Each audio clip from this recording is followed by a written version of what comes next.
Kapag ganito ba ang agahan mo, tatanggihan mo pa kaya? Naku, kung ako ay sa tingin ko ay hindi na.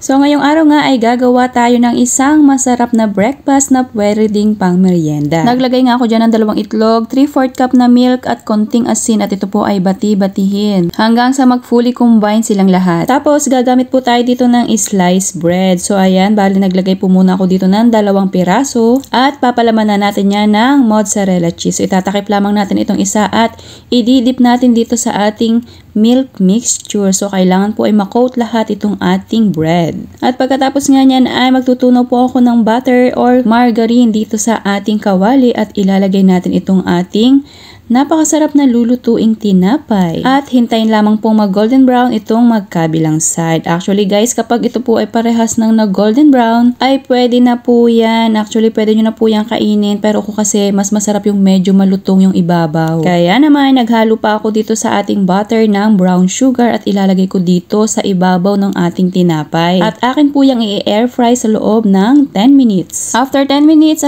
ay ayan na at napakalutong na po niyan lalo na kapag bahagya yung lumamig. At akin na itong nilubos-lubos at nagbudbud pa nga ako dyan ng icing sugar. Nako, talaga namang overload itong ating breakfast na napakasarap din gawing merienda. Itsura pa lang busog ka na. Serve and enjoy!